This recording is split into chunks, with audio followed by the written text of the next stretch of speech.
Thank you for joining us. I'm Felicity Ezewike. Our coverage tonight begins with security matters. Kidnappers have abducted passengers of two Abuja-bound buses in the Inele Eteke Ogugu New Road area of Kogi East District. The incident involved a GIG and ABC buses heading to Abuja from the eastern part of the country. The GIG bus left Umuahia in Abia State at 7:30 a.m. on Saturday on its way to Abuja. In the wake of the abduction, GIG contacted security services to track the abductees. Meanwhile, Kogi State Police Command has confirmed the incident. A command spokesman, William Aya, in a Monday statement said the divisional police officer of the area, local vigilantes and hunters have been in the bush in an effort to rescue the victims. In a related development, officials say at least 35 women are missing after kidnappers seized guests returning from a wedding in Katsina State.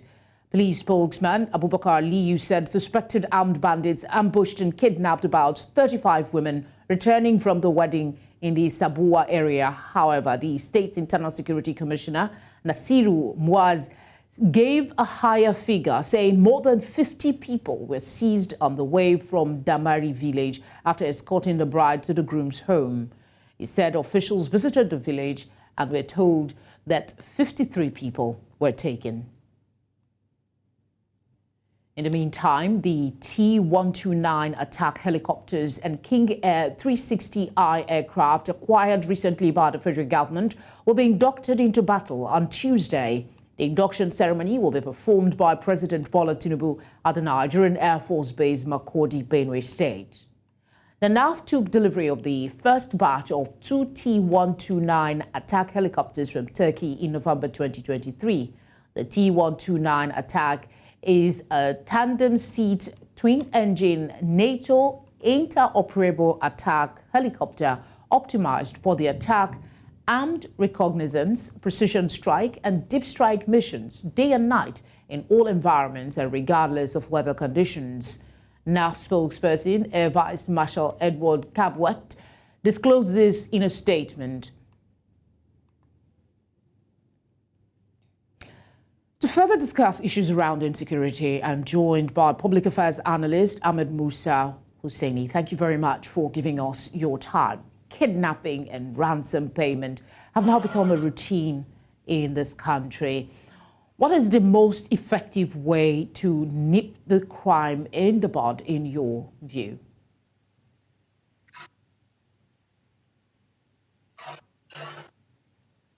Ahmed, if you can hear me, can you go ahead?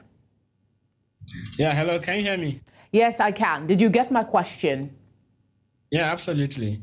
Go ahead with your response, please. As you earlier said, kidnap for ransom has become an industry in itself. So it's not a booming, trade in Nigeria. And I think in a way it is not surprising because if you consider the nexus between, insecurity and poverty or underdevelopment, so there are a lot of factors that are fueling this. But one thing is certain. As Nigerians continue to grapple with rising cost of living and harsh economic conditions, then we will continue to see, crimes, such as this actually proliferating in many places. And then there is also the issue that has to do with, the terrain, where most of those crimes have been committed. If you look at the large expanse of that huge swath of Nigerian territory that is largely unpoliced, without any security presence, and that is allowing those criminals, to move across boundaries, to move, in between, from one state to another, through all these bushes, in order to, hide their, hostages or to, move their logistics across. And then there's also the issue of our porous borders and, and how we've been unable, to secure our borders, allowing the proliferation or the trafficking of arms into the country from mostly, conflict hotspots, in the North Africa and Central Africa. So then how are we going to actually stop this? Now, I think number one, then we have to actually consider, as I usually say, an integrated approach that, targets both the security and the development aspect. The security aspect in terms of, providing additional or adequate resources and equipment to our security agencies, training them, equipping them properly, and also improving their welfare actually to motivate them, to do better in terms of securing the country. And then on the development aspect, we also have to look at the root causes of issues, things that are going to actually ameliorate the economy suffering that Nigerians are going through. These are really, really important because as Nigerians continue to grapple with harsh economic realities, then definitely, crimes such as this are going to keep proliferating. And government must do everything to actually cushion these harsh effects, provide some support to the people, especially the poor among us. Nigerians have been told repeatedly not to pay kidnappers ransom as this emboldens them, but that has been the case in a lot of instances. In some situations, the families are at a loss as to what to do because ensuring safe release of victim is paramount. So where does that leave Nigerians really? So it is actually easy to say Nigerians or people involved should not actually pay ransom to kidnappers when one is not involved. But when one is involved, when loved ones are kidnapped, then the story is entirely different. Circumstances are different because you have to look at what kind of things Nigerians are going through. Okay, you ask Nigerians not to pay ransom. What is the alternative? Are the security agencies better equipped, better motivated, and adequately prepared actually to go all the length to rescue those hostages? Are they? The answer is clear. And then what are the options that are left with Nigerians? If Nigerians do not have any other option than to pay a ransom and get their loved ones actually rescued, then they'll have to pay whether the government approves that or not. But the thing is, the government now must send a strong message in terms of, number one, establishing its own capacity to actually rescue innocent Nigerians at the hands of those criminals. Then secondly, also ensure that even if families actually end up paying ransoms, then they should allow those kidnappers, those criminals, the opportunity to enjoy the proceeds of their crimes, either by pursuing them and targeting them and eliminating them or arresting them and bring them to justice. So when those options are not available, when you do not protect people, protect local communities who serve as informants to our security agencies, when you do not make strong effort to disincentivize ransom payment, then there's no way you can actually ask Nigerians not to pay ransom because that is actually not realistic. It's quite unfortunate, the reality that we find ourselves today. It seems intelligence gathering, on the other hand, has hit an all-time low as the movement of these criminal elements go seemingly unnoticed. What would you advise must be done by security personnel to check and arrest persons with criminal tendencies? How would they go about getting them if intelligence is all the way low? So I think the problem is not with the intelligence being low or weak. Actually, we've never been short of intelligence or of intel about, these criminals, where they're hiding, how they operate, what they do. We have never been short of that. The problem is with what are we doing with the intel that we have at our disposal? What our security agencies are doing with the intel that they have at their disposal? Because it is one thing to provide them with the intel that, okay, social criminal groups are planning this, or social criminal groups are roaming around social area, or social criminal groups are holding social hostages. But what are we able to do? What can our security agencies do with that intel? Are they able to mobilize effectively to counter such threats? Are they able to actually prevent that from occurring? Are they able to flush those criminals out of their hiding places? Are they able to actually rescue innocent hostages? These are the questions that we should ask. And that's the question of capability, of preparedness, of having the requisite capacity, equipment, morale, and motivation, to actually confront those criminals and defeat them accordingly. Ahmed, thank you very much for speaking with us. We appreciate your time. It's my pleasure. Thank you. A cross-section of Nigerians has expressed concern as food prices continue to rise sharply. Consumers in Lagos say if the rising cost of food persists while wages remain stagnant, managing finances will become increasingly challenging for households. They call for immediate intervention to address both rising prices and stagnating incomes if inflation is to be brought under control. Niyi Omoni has more. Here is a view of what a food item list for an average Nigerian home looks like. with items such as rice, beans, curry, vegetable oil costing nearly a fortune. For me to stock my home for a month, it would take like 250K. Yes, for you to buy everything, the curry, the beans, the rice, everything. Rice is even worse, because at least rice was, before you can cook concoction with anything, your family will eat. But now rice, the kind of rice is 1.5 for the clean one, while the Nigerian rice is 1,001, with one full of stone. So it's only God that will help us. For restaurant owners like Israel, who makes soup and stew which is accompanied by a Nigerian swallow or rice, amongst others, the choice to cook these revolves around luxury or necessity. Everything now for Nigeria is so expensive, and like in my own house, if I want to eat food, because I'm not yet married, so I will know the kind of food that I will buy, so that, because everybody now is managed, everybody is managed. The minimum wage in Nigeria has been steady at 30,000 naira since 18 April 2019, although there has been calls for an increase to 200,000 naira and even 450,000 naira. The dream seems far-fetched. The margin we had before was from 18,000 to 30, which was over 100%. And the question is, even 100% of 30,000 leaves us at 60. Can that take Nigerian workers home? As the rising food costs push Nigeria's inflation rate to 28.9%, for most Nigerians, some of those food items have become essential commodities. Before, I used to buy a bag of rice, sometimes quarter, but now I don't even bother to buy it again. We just, we eat everything we see, not what we like before, just anything we see, we eat. Just told my children, don't waste food though. Before, they are full flags to school, I can full it, but now I have to ration it so that sometimes they come back with food, but now they will finish, mommy, that food is not okay, but manage it. Staple food items that many Nigerians rely on for sustenance have seen substantial price rises. The average price of a carton of noodles have increased to 5,900 naira, while a bag of rice now costs 70,000 naira on average.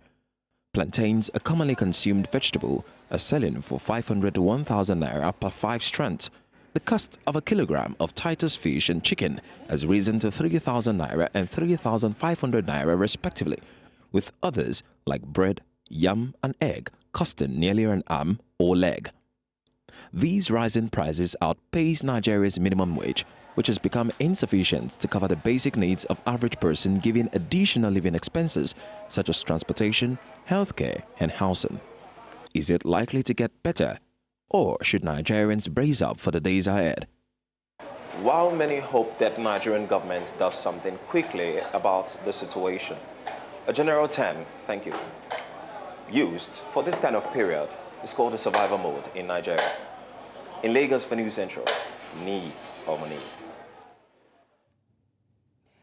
Meanwhile, bread bakers in the country have cautioned that the continuous hike in the price of all baking supplies has become a threat to the industry. Commenting on the situation, Richard Adeyemi, secretary of the Abuja chapter of the Association of Master Bakers and Caterers of Nigeria, said the hike in prices towards the last quarter of 2023 forced many members out of business. In this report, News Central's Perpetua Fasami Peter spoke to some businesses within the bread-making value chain to establish the cause of the frequent hikes and proper solutions. The report.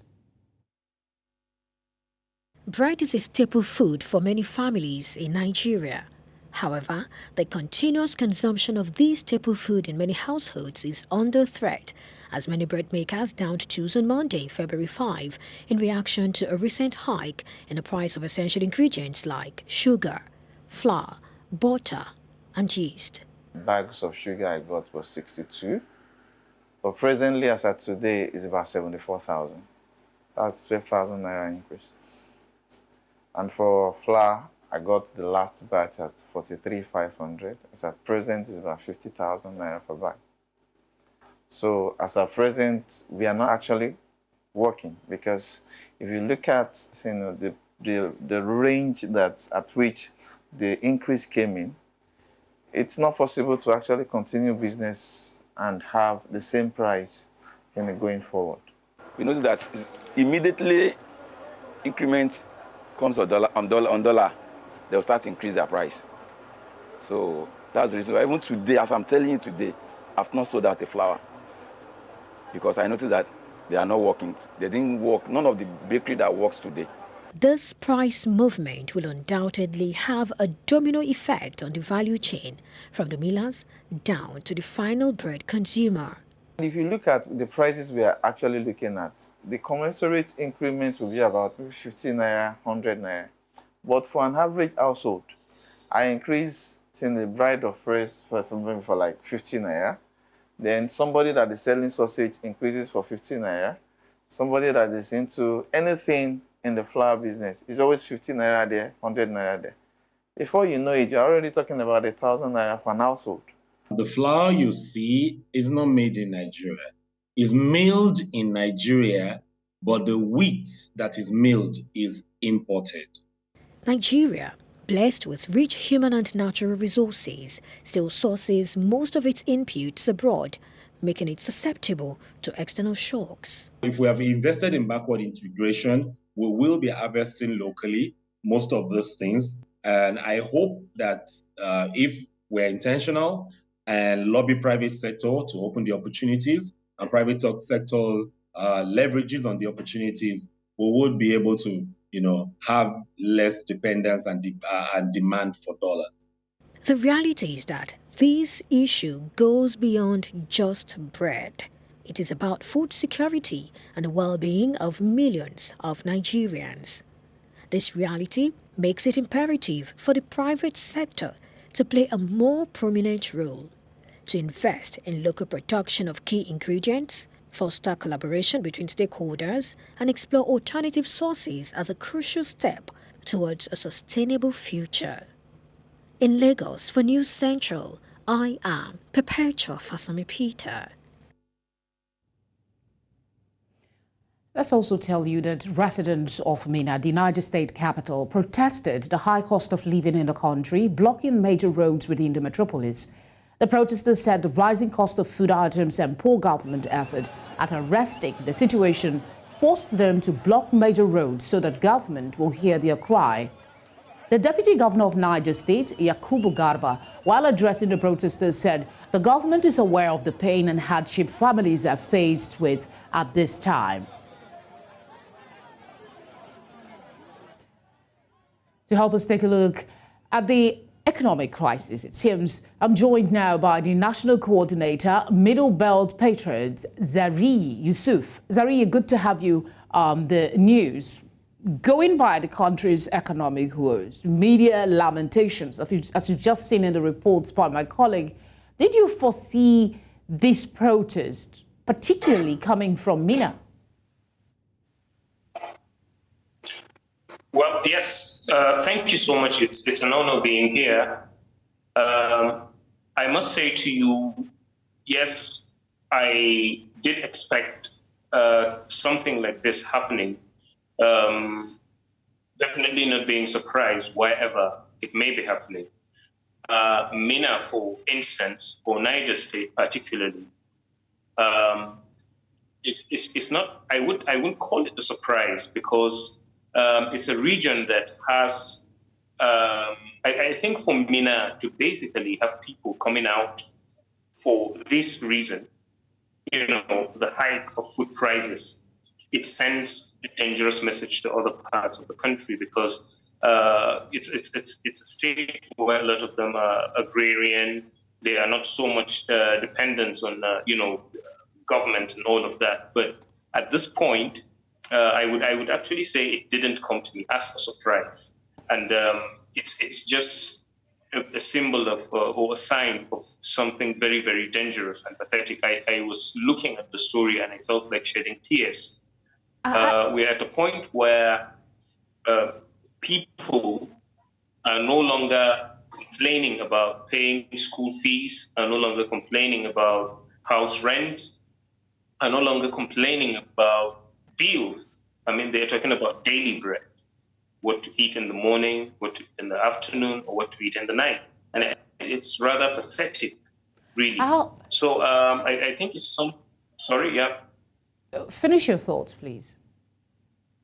No, I was going to say it's just coming from Niger. It would almost be odd for many people because it doesn't really look like a state where you have a lot of activism and all of that. But then the fact that it comes from there underscores how dangerous the situation in the country is. On a scale of say 1 to 10, how worried, are you that this kind of protest might start springing up from other parts of the country?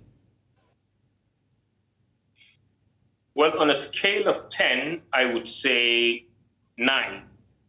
The only reason I wouldn't say 10 is simply because I am not God, but I will tell you 9. And let me tell you something. Rather unfortunately, you spoke about what the governor said, with regards to, when he addressed the protesters, saying he's aware of their plight and all of that. But I've seen, I think, a report by a couple of outlets where the governor himself, Bago, took a completely different position. You look at the women, you look at the young people, you look at them, very well, this is hunger, very well, this is harsh economic reality. But he chose to describe them as criminals, saying it wasn't a protest, that they just staged an ambush to steal, whether it's grain or food items from cars and all of that. And he is saying he will work with the Union of Road Transport Workers to address it and all of that. So that basically shows, it emphasizes a lack of sympathy with the plight of the masses. Now, that's the commander-in-chief in that state. That is why I said I wouldn't say 10 because I'm not God, but I'll say 9. Not because not just because there is hunger in the land, but because we are plagued with leaders who are almost absolutely disconnected with the reality of the masses. In a scenario where you have a more empathetic government, what steps ideally should they be taking now, seeing the report and what's going on in the country, to help avert such protests from becoming the norm? First and most importantly, I will not suggest palliative as one of the options. It's very condescending and insulting that you would find a mother of 3, 4, or a father, in a father heading a family of possibly a wife or 2 wives, 3, 4, 6 kids, going somewhere and having to fight his way just to get 2, 3, or 4 tins of rice to come back home. So palliative should be out of it. I think there is a responsibility, a moral responsibility on the governors to come together and to call the man in charge of the country to order. Because first of all, I think the way to deal with it is to introduce subsidy in the most basic needs of masses. You cannot basically remove subsidy from things that concern them, exact very, very ungodly taxes on them, and then live lavish lifestyles as politicians, the cars you drive, the plane you fly, the luxury you use their taxpayers' money to sustain, and then think you could share rice to them. So I think the governors should review, whatever it is they do with money, at least 40, 50%. That would be a good start. So if you're going home with 30 million naira, make it 10 or make it 15. And then that should be channeled towards addressing the issue of agriculture, food, and all of that. Those are the basic things. I'm sure a lot of persons will be flabbergasted and greatly intrigued if our leaders will take that drastic step. But who knows? These are interesting times. Thank you very much for speaking with us. Thank you so much. Felicity. Once again, it's good to be here. Yes, Felicity. Thank you. All right. I almost called another name, but thank you. It's fine. Justice Mobolaji Olajuwon of the Federal High Court, Abuja, has denied bail to 5 Port Harcourt-based men allegedly loyal to Governor Siminalayi Fubara of Rivers State. They were charged with terrorism offences by the Inspector General of Police, Kayode Egbetokun. The suspects were accused of burning the Rivers State House of Assembly complex, among other offences, last year. Their bail application was rejected and dismissed for lacking in merit. Justice Olajuwon refused them bail on the ground that they did not provide special circumstances to warrant their respective release from remand at the Kuje Correctional Center, Abuja. Delivering ruling on the bail applications, Justice Olajuwon said the defendants, especially Chime Ezebalike and Prince Oladele, failed to give cogent and verifiable evidence to back up their request for bail. To speak on this, I'm joined by human rights lawyer Akin Henry. Akin, it's good to have you on the news. What are the potential implications of the court denying bail to the 5 Port Harcourt-based men allegedly loyal to Governor Fubara? Thank you for having me, Felicity. The implication clearly will mean that they will stand their trial while in custody. Denial or refusal to grant bail is not a verdict on the alleged offenses. Whatever the offenses are, the whole process of criminal trial, beginning with the prosecution opening its case, and then evidence and witnesses until the prosecution would close its case, and then the defense will begin, will go on. Criminal trial is such a process that the burden of proof, it lies really clearly on the prosecution, and then the standard is beyond reasonable doubt. So the refusal or denial of bail will imply that the criminal suspects or the defendants will remain in custody while they attend to their defense. That's generally what the implication is. But looking at the ground, or rather the reasoning of the court for refusing bail, one would attribute that perhaps to the offenses that these defendants were alleged to have committed. Remember that the Constitution of the Federal Republic of Nigeria 1999, as amended, guarantees the presumption of innocence for every person standing trial. And that's to say that the 5 accused persons so far standing trial are presumed innocent of the alleged offenses, including the offense of terrorism, that's alleged terrorism. And then to that extent, they ordinarily would have been entitled to bail.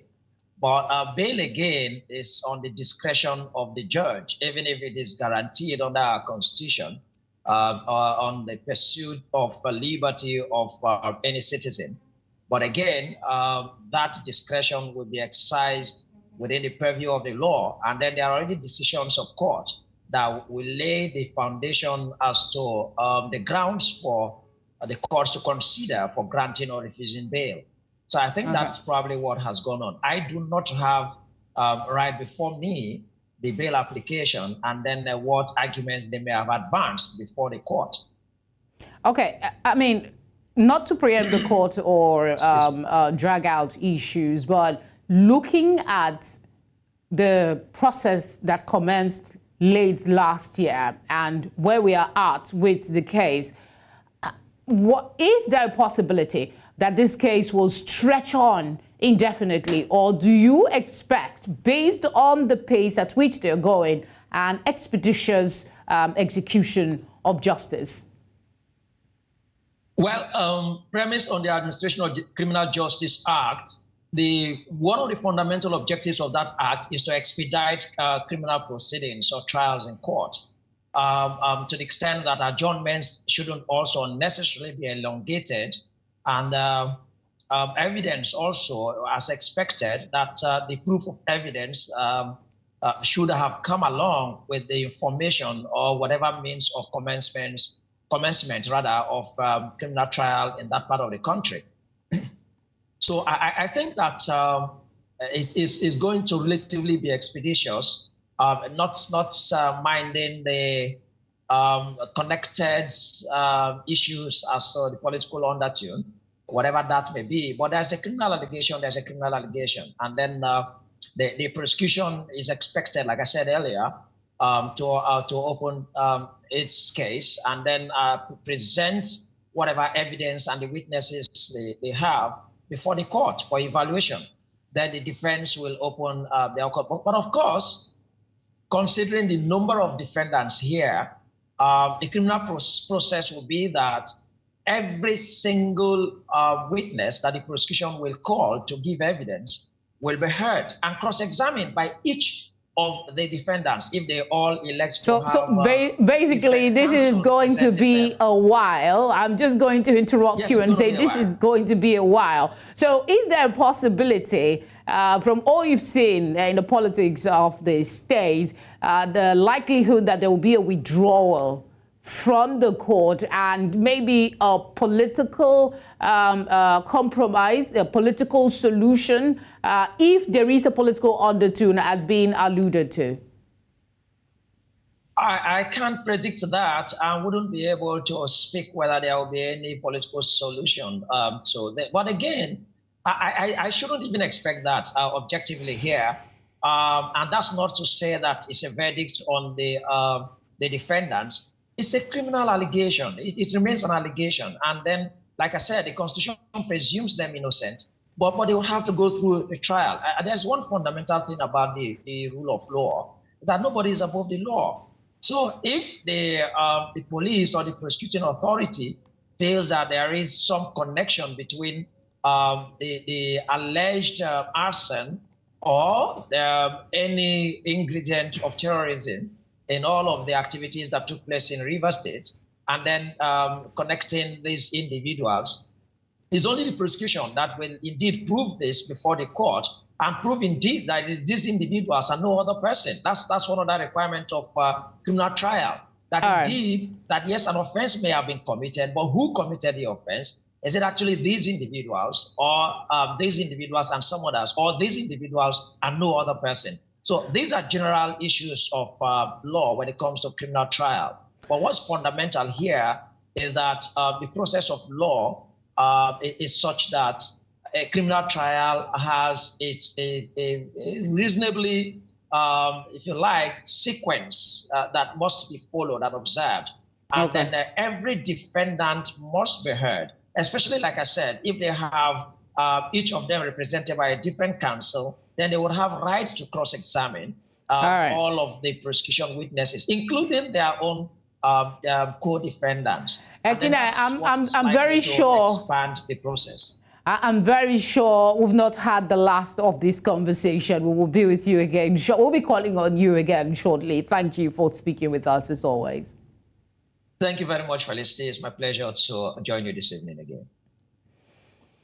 Residents of Plateau State have been commended for their peaceful conduct during the just concluded rerun National Assembly elections in the state. The elections were conducted in 6 local government areas of Jos North, Jos South, Jos East, Bassa, Bakin-Ladi, and Riyam in Plateau North Senatorial District. News Central's Chizoba Anyowe tells us more.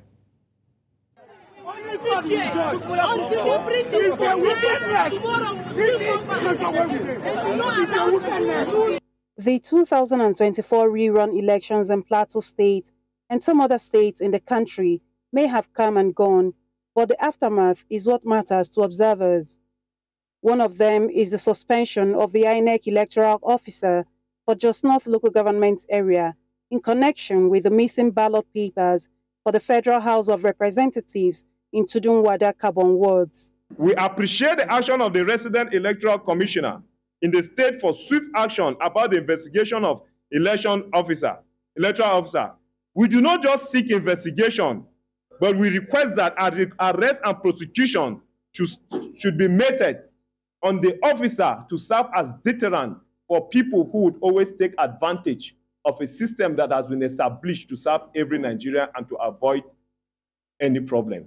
Mr. Akin regretted that some measures were not put into consideration for the elections to accommodate the physically challenged. We commend the electorate and citizens for peaceful conduct yesterday, despite late arrival of election materials, insufficient ballot papers, especially insufficient ballot papers, especially for the House of Representatives, and no provision of voting aid for the physically challenged. There was a peaceful protest by supporters of the PRP who felt they were shortchanged in the electoral exercise. Some of the aggrieved voters spoke to journalists. The INEC members came today. They said they were coming around 3:30. So we've been waiting. You can see people all around waiting to vote. No materials to vote. No ballot papers. We have suffering enough. We are waiting. Since morning I'm with my baby. I have to do fellowship here. So since morning I'm here. I'm waiting. I will not go home. Though the by-elections have come and gone, its lessons remain for stakeholders, especially the electoral umpire. It is therefore expected that efforts will be put in place to draw on the learning points of the past exercise to improve the processes of future polls in Plateau State and indeed Nigeria. In Jos for News Central, I am Chizoba Anyowi. Almost 9 months after the immediate past governor of Delta State, South Nigeria, Ifeanyi Okowa, handed over power to Sheriff Oborowori as governor of the oil-rich Niger Delta State, but it seems their relationship remained unbroken. Governor Oborowori has come to the public to proclaim that his predecessor, Okowa, does not interfere in the governance of the state. He pointed out that unlike other former governors of some states, the immediate past governor respects the office of the governor. Governor Oborowori disclosed this at an event in Sapele where Okowa was also in attendance. The governor's public utterances was against many speculations making the round about the past governor's political romance with Oborowori in the governance of the state. My immediate past governor is a different person entirely. Your Excellency, you are a good man. You know this man seated here. You go and meet him and lie to him. You will allow him to go. You think you have to do yourself. But me, I will tell you, you are lying. I will not allow you to go again and say you are lying. Don't lie. And he has told me, say, use wisdom. Stakeholders in Benue State are calling for the inclusion of women and children in the country's counter-terrorism strategy for sustainable solutions that prioritizes protection, rehabilitation, and socio-economic empowerment. This was during an engagement with journalists on transitional justice and gender mainstreaming organized by the Alamin Foundation for Peace and Development in Maiduguri. News Center's Umaru Kirawa completes the report. Women and children are usually the most affected in conflict situations, and in the insurgency ravaging Nigeria's northeast, including the Lake Chad region, the story is not different. Stakeholders here stress the importance of including women and children in Nigeria's counter-terrorism strategy to achieve sustainable peace. In the Nigerian counterterrorism strategy, no mention at all is made about children, neither is mention made about sexual violence. And then we woke up and saw that sexual violence is becoming very, very prevalent among among all parties to the conflict, and then even within the larger society, and even within families. You should understand that in this conflict, we have men that are victims, we have men that are perpetrators. In this conflict, we have women that are victims and women that are perpetrators. So in situation whereby you not silence one side of the divide, then you're not doing justice to the quest for solution. The vulnerability of women and children puts them in precarious situations in the face of terrorism. They regularly contend with challenges as victims, survivors, and potential recruits for terrorist groups. Today's training is to ensure that reportage on issues of terrorism and issues of conflict-related issues are very gender sensitive. I think it's also to allow the media to ensure that before they do their reportage, before they go out into the field, they do some thorough gender analysis. Gender issues should be taken into cognizance because in any crisis situation, men women, children, boys, and girls are affected differently, they react differently, they adapt differently, and they are impacted differently. Yes, there are some women that are victims, but from being victims, they become perpetrators. Do you know what led them to become perpetrators? So if you don't listen to them, and also when you are looking for solution, they say charity begins at home. And who owns the home? It's the woman that owns the home.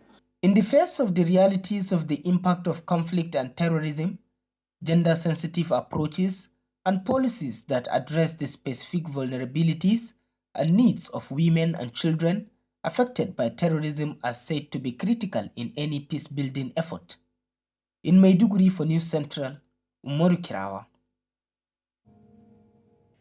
The National Agency for Food and Drug Administration and Control has banned alcoholic beverages produced in sachets less than 200 ml.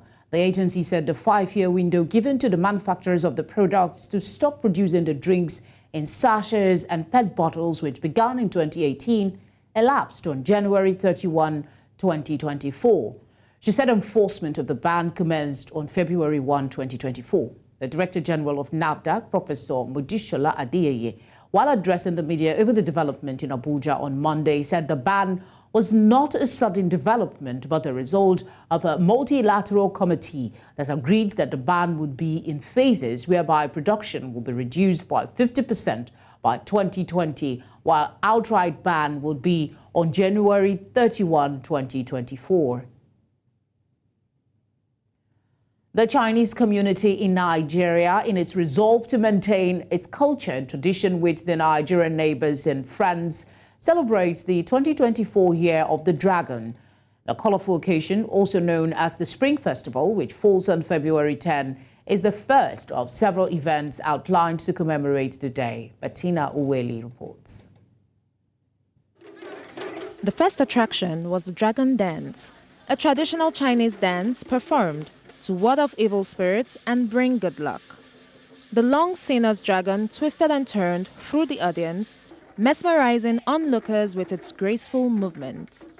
The dragon, made of colorful silk and paper, was carried by a group of Nigerian dancers who moved to the beat of drums and cymbals. This majestic performance symbolized not only tradition, but also unity, strength, and the promise of good times in the coming year. I've been here since 1990, that is 33 years. By June, I will be 34 years. I enjoy Nigerians, the warm character, and the people are friendly. China has done well for herself. China has been able to build a culture of an investment nature, a nature that's quite friendly, and they've shown how industrious they have been.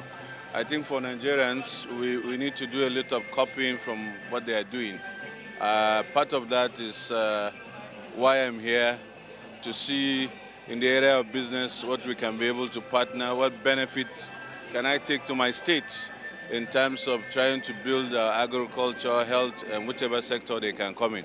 Our relationship is very cordial and mutually beneficial too. And it behooves on us to deepen this relationship. That is my understanding. With Nigeria being one of the fastest growing markets in Africa, many Chinese businesses have become significant players in providing goods and services in the country in the areas of construction, transportation, science and technology, energy supply, among others. Recently, His Honorable Mr. Governor Sanwo-Lu is visiting China. So I believe that he will bring Chinese experience, Chinese technology, Chinese quality, Chinese investment, Chinese powerful, yes, for the Lagos Lightway, for the planning build Likey new airport and other infrastructure projects. So Lagos people, you're lucky. Despite our diverse backgrounds, we can find common grounds to further strengthen the established diplomatic relations between China and Nigeria. The Chinese government funded the Lagos-Ibadan Express standard gauge rail. Chinese government funded the Abuja-Kaduna standard gauge rail. China is funding a lot of infrastructure development in Nigeria and has provided a lot of financial and economic support to the country. But like I also said earlier, about a quarter of our total import comes from China. So China is actually the biggest trading partner of Nigeria. Chinese New Year Temple Fair dates back centuries ago, originating as religious events at temples. Over time, it has evolved into vibrant cultural celebrations featuring traditional performances, festive delicacies, and a lively marketplace atmosphere. In Lagos, for News Central, Bettina Nwili. And that's a wrap on Nigeria Tonight. But before we go, let's take another look at some of the big stories. Gunmen have abducted passengers of two Abuja-bound buses in Kogi State. Niger State residents have protested high living costs in Minna. We also brought you news that the court has dismissed bail requests of Rivers State governor's loyalists over assembly bombing. Would like to hear from you. Please send your eyewitness report to the number showing now on your screen. You can follow us on social media as well. That's at News Central TV. We're live on DSTV channel 422, Star Times channel 274, Avo TV, and on YouTube. Thank you for watching. Good night.